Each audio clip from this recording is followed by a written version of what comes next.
শুরুতে আমরা পলকে দেখি যে তার স্ত্রী অ্যালিস এবং একমাত্র মেয়ে মিয়ার সাথে খুব সুখে আছে। তাদের সাথে টোফু নামের একটা পোষা বিড়ালও আছে যে একটু বেশি অ্যাগ্রেসিভ। এখন আজ যখন পল একটা নদীতে গোসল করতে যায় তখন সে নোটিস করে যে অদ্ভুত কারণে তার উপর ম্যাগ দিয়ে একটা পোর্টালের মতো কিছু তৈরি হচ্ছে। যদিও পলের এটা তখন মনে হয় যে আমরা মানুষ এই ইউনিভার্সের সামনে কত ছোট। যাই হোক, এখন বাড়ি গিয়ে সে জানতে পারে যে নিচে তাদের বেসমেন্টে পানির সাপ্লাইতে কোনো প্রবলেম হয়েছে, তাই সে জলদি বেসমেন্টে গিয়ে পাইপের লিকেজ ঠিক করতে লাগে। এখানেই তার সাথে মিয়াও খেলতে থাকে আর সে বলে যে তাদের ফিশ ট্যাঙ্কে শুধু একটাই মাছ আছে, তাই তাদের এখানে আরও কিছু মাছ আনা উচিত। যদিও পল তাকে বোঝায় যে তাদের পোষা বিড়াল টোফু আগেই অনেকগুলো মাছ খেয়ে ফেলেছে, তাই এখন তো তাদের এই একটা বেঁচে থাকা মাছকে সেফ রাখতে হবে। এরই মাঝে মিয়া এটাও দেখায় যে তাদের বেসমেন্টে একটা মাকড়সা নিজের জাল বানিয়ে নিয়েছে, তাই পল যেন জালটা ভেঙে মাকড়সাটাকে মেরে ফেলে। যদিও সে এটার জন্য মানাও করে দেয়। আসলে পলের নিজের চেয়ে ছোট জীব যেমন মাকড়সা, ইঁদুর আর মাছের প্রতি আলাদা ভালোবাসা আছে, কারণ তার মতো আমাদের থেকে সাইজ অনেক ছোট হওয়ার কারণে এই জীবগুলো আমাদের এই সেম দুনিয়াটাকে আলাদা নজরে দেখে যে তার হাতে যেন ছোটোখাটো জীব মারা না যায়। এমনিতেও এটা শুধু একটা মাকড়সাই তো, তাই এটা থেকে তাদের কী বা বিপদ হবে, এটা ভেবে পল ওটাকে এভাবেই ছেড়ে দেয়। এখন পলের লাইফে ভালোবাসা ভরপুর, তার স্ত্রী তার প্রথম প্রেম, আর মিয়ার মতো মেয়ে হওয়ার পর পল আর অ্যালিসের ফ্যামিলি পূর্ণ হয়ে যায়। এই জন্য একটা কমপ্লিট আর খুশি ভরা লাইফ হওয়ার কারণে পলের সংসারের প্রতিটি রচনা, প্রতিটি ক্রিয়েশন প্রিয়ই লাগে। কিন্তু এখন যখন পরের 5 মের দিন পল ঘুম থেকে উঠে তখন তার একটু অদ্ভুত লাগতে আছে। সে রিয়েলাইজ করে যে আজ তার শাওয়ারটা একটু বেশি উপরে মনে হচ্ছে। তার উপর যেসব শার্টটাকে একদম ফিট আসতো সেগুলো আজ একটু লম্বা হয়ে গেছে। যদিও শুরুতে সে এটার উপর বেশি গুরুত্ব দেয় না, কিন্তু এখন মাত্র 2 দিন পরেই তার সব কাপড় একটু বেশি লম্বা হতে আছে, যা দেখে অ্যালিসা বলে যে পল কি তার ওয়েট কমাচ্ছে নাকি।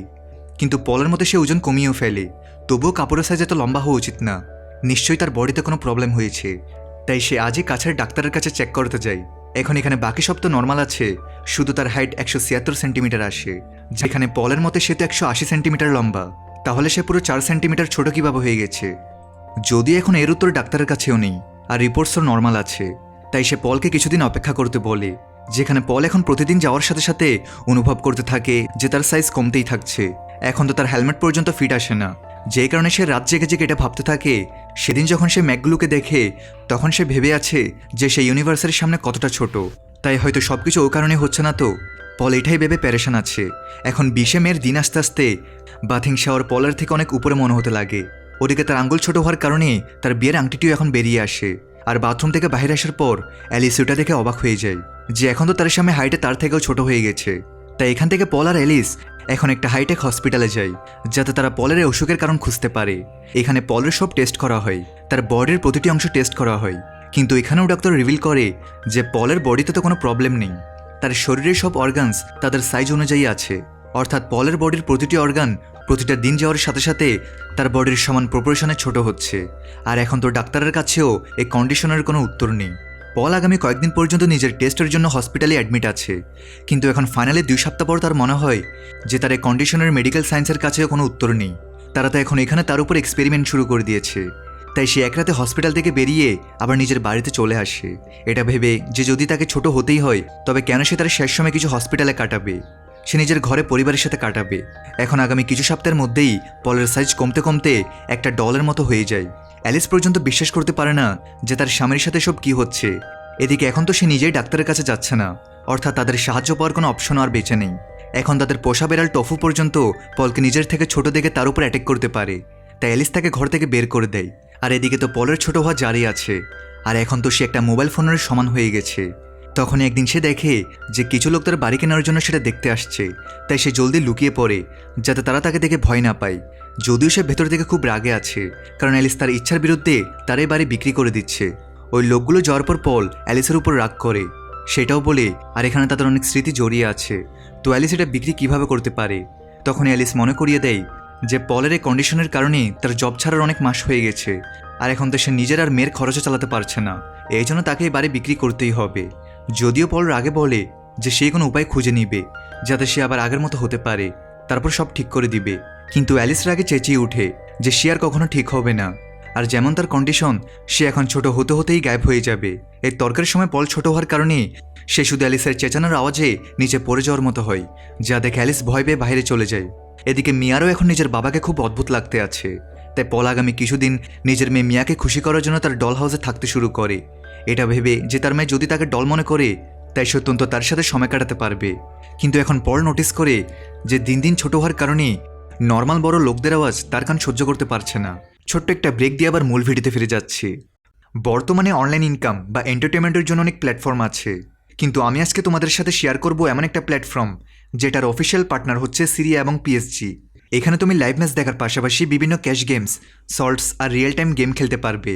এটা এখন অনেক ট্রেন্ডিংয়ে আছে। খুবই সিম্পল কিন্তু বেশ এক্সাইটিং। নতুন ইউজারদের জন্য একটা ভালো সুযোগ আছে। তুমি যদি আমার প্রোমো কোড MND10 ব্যবহার করে রেজিস্ট্রেশন করো তাহলে পাবে 200% বোনাস, সর্বোচ্চ 12,000 টাকা পর্যন্ত।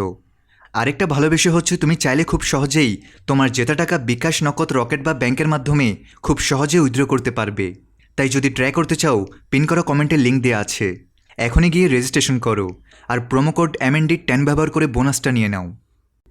সে মন খারাপ করে এক রাতে তার স্ত্রী অ্যালিসার কাছে ঘুমাতে যায়, যে এখন নিজের স্ত্রী আঙ্গুলের সাইজের সমান ছোট হয়ে গেছে।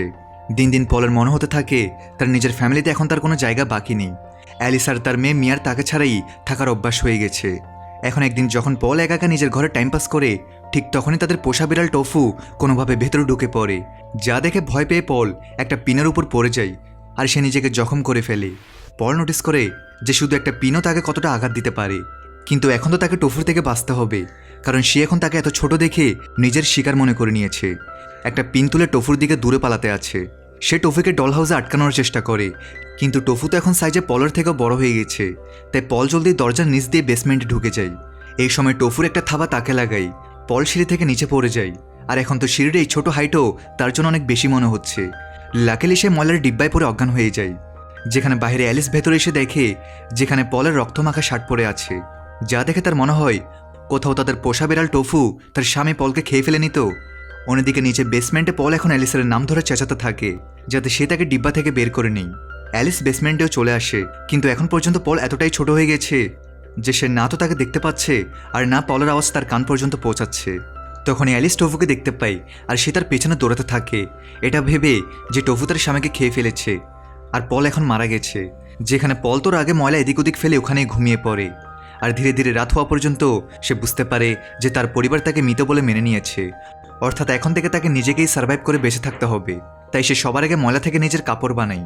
তারপর লাকিলি সে ডিব্বা থেকে বের হওয়ার একটা ফুটো পেয়ে যায়। তাই পল এখন নিজের সেফটির জন্য ওই পিনটা তুলেই সামনে এগোতে থাকে। তখনই সে নিজের পাশ দিয়ে কারো যাওয়ার আওয়াজ পায়। এখন তো সেখানের পোকাদের থেকেও ছোট হয়ে গেছে। জলদি ওয়াটার হিটারের উপর উঠে যায়। এর মাঝে সে এটাও রিয়েলাইজ করে যে হয়তো এখন আর কখনো সে বেসমেন্ট থেকে বাইরে যেতে পারবে না, কারণ উপরে ভেন্টিলেটরে মশার নেট লাগানো আছে যেটা সে পার করতে পারবে না। তাই পল আগে ওই লিকেজ ওয়ালা পাইপ থেকে পানি খেতে থাকে। তারপরে যেহেতু তার পেটে চোট লেগেছে তাই সে গোসল করে নিজের গা পরিষ্কার করতে লাগে যাতে ইনফেকশন না ছড়ায়।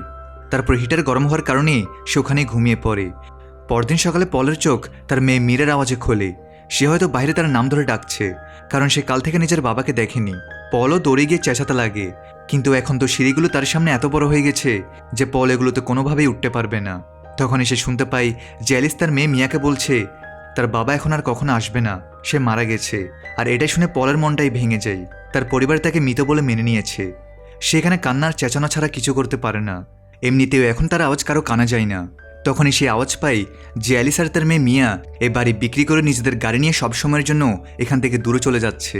আর এখান থেকে পল কনফার্ম হয়ে যায় যে এখন সে এখানে একদম ফেসে গেছে। তবুও সে সবার আগে চক দিয়ে ফ্লোরে নিজের নাম লেখে, যাতে কখনো যদি অ্যালিস বা মিয়াই বেসমেন্টে আসে তবে তারা বুঝতে পারে যে সে এখনো বেঁচে আছে। তারপর এখন তাকে নিজের জন্য খাবার জোগাড় করতে হবে। পলের কাছে এটারও একটা আইডিয়া আছে।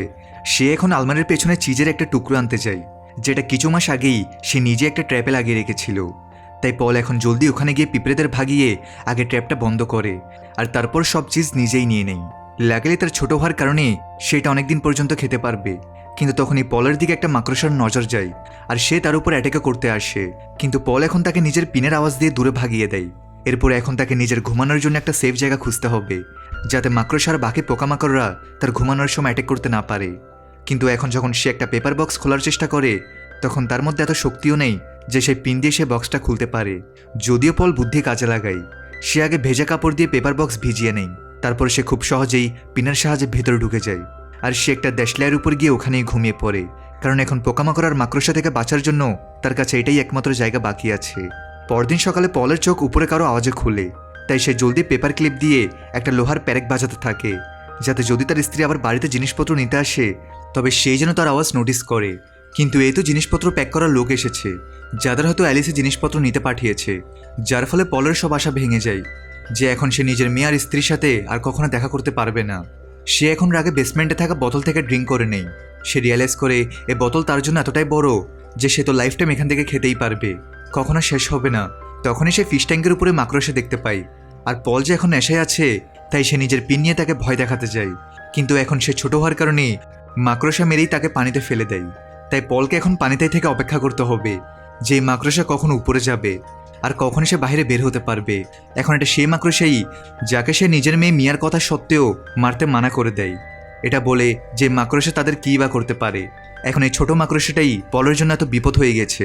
তাই সে কিছুক্ষণ পর বাইরে বেরিয়ে বুঝতে পারে যে পুরো বেসমেন্টে শুধু একটাই মাকড়সা আছে। তাই যদি সে কোনোভাবে ওটাকে সরিয়ে দিতে পারে তবে সে সেফ থাকতে পারবে। তারপর তার আর কাউকে ভয় পাওয়ার দরকার নেই। পল এখন টোপ বানিয়ে মাকড়সাটাকে মারতে বেরিয়ে পড়ে, কিন্তু এখন যেহেতু সে সাইজ অনেক বেশি ছোট হয়ে গেছে তাই সে মাকড়সার বেশি ক্ষতি করতে পারে না। উল্টো ওই মাকড়সা তাদের পিছু করে তাকে বাজাভাবে ঘিরে ফেলে। শেষে তো সে তার উপর উঠে পলকে মারতেই যাচ্ছিল, কিন্তু তখনই লাকিলি পল কিছু কাঠের টুকরো পেয়ে যায় আর সেগুলো মাকড়সার চোখে ঢুকিয়ে দূরে পালিয়ে যায়।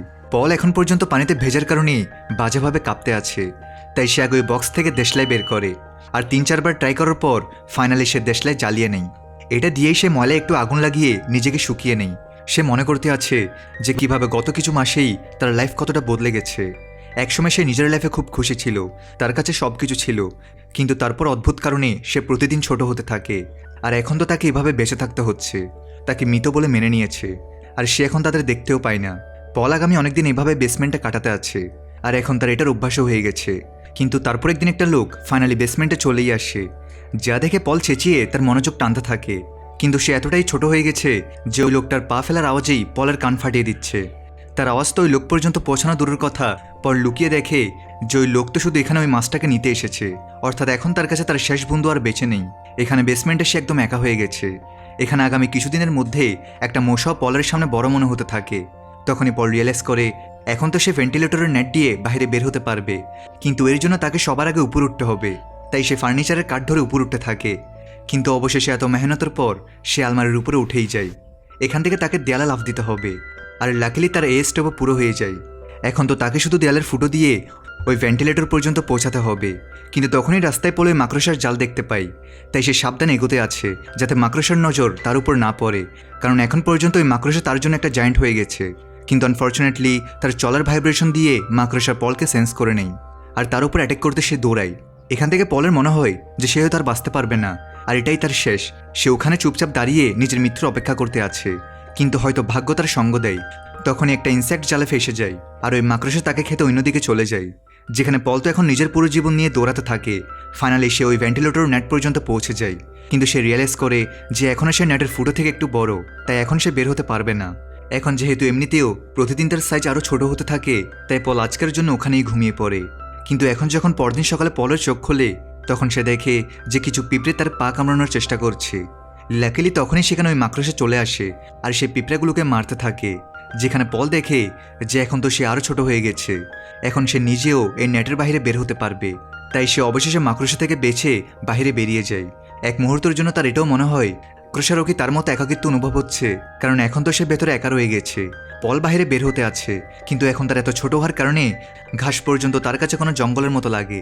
আর এই ঘাসে পড়া শিশির বিন্দু পানি ভরা ড্রামের মতো মনে হয়, যে যদি এটাকে অন্য নজরে দেখা হয় তবে এসব খুব সুন্দর। একটা নর্মাল সাইজের মানুষ প্রকৃতির এই সৌন্দর্য হয়তো কখনোই দেখতে পাবে না। অন্যদিকে পল এসব এক্সপিরিয়েন্স করার সুযোগ পাচ্ছে, কিন্তু এটার মানে এটাও যে এখন হয়তো সে কখনো আর নিজের মেয়েকে দেখতে পাবে না। তবুও নিজের বাকি জীবন সে নিজের হিসেবে বাঁচতে চায়। আর এই হোপফুল এবং ফিলোসফিক্যাল এন্ডিংয়ের সাথে দ্য শ্রিঙ্কিং ম্যান মুভি এখানেই শেষ হয়।